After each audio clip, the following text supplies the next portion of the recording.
আসসালামু আলাইকুম এভরিওয়ান, সবাই কেমন আছেন? আশা করি সবাই অনেক অনেক ভালো আছেন।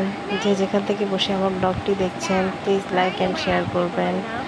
আর শুরু করছি আজকের একটি নতুন ব্লগ। আমি লিজা জাহান, বিডি ব্লগার লিজা জাহান পেজ থেকে আপনাদেরকে জানাই অনেক অনেক স্বাগতম।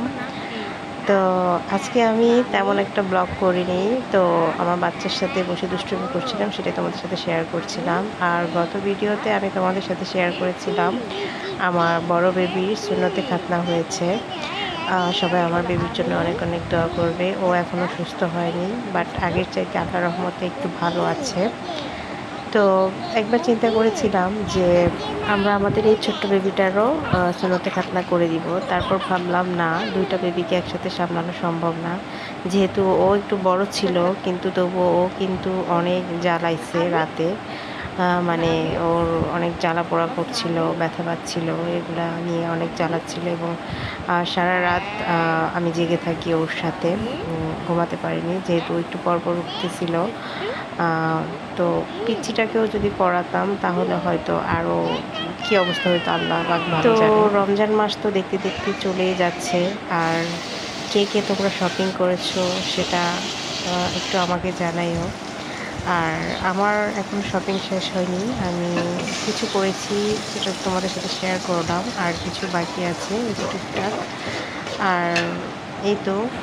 আর এই রমজানে কার শরীরের কী অবস্থা সেটা জানাইও। আমার তো শরীর অনেক খারাপ হয়ে গিয়েছিল, প্রচুর বমি হয়েছিল, মানে গ্যাসের সমস্যা হয়েছিল প্রচুর, আমি অনেক অসুস্থ ছিলাম। আর আমি যতটুকু জানি এই রমজানে অনেকেরই সমস্যা হয় একাধারে, মানে হঠাৎ করে রোজা রাখার কারণে এটা হয়। তো যাই হোক, আল্লাহ রহমত করুক, সবাই ভালো থাকুক, আমি সেই দোয়াই করি।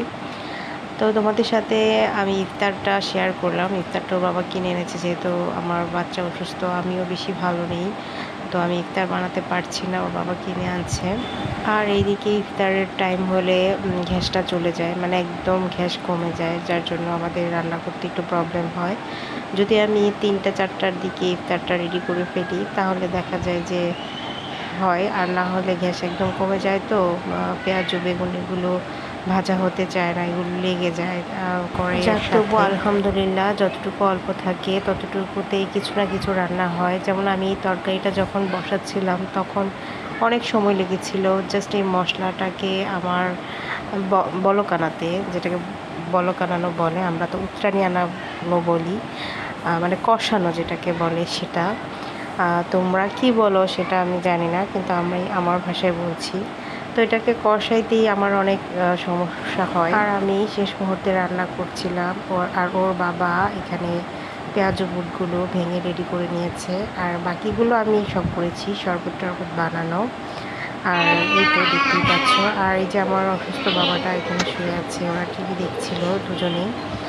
আর কি করবে, যেহেতু এখন অসুস্থ, এখন পড়াশোনা পারছে না। তো সবাই ভালো থাকবে, সুস্থ থাকবে, আমাদের জন্য অনেক অনেক দোয়া করবে।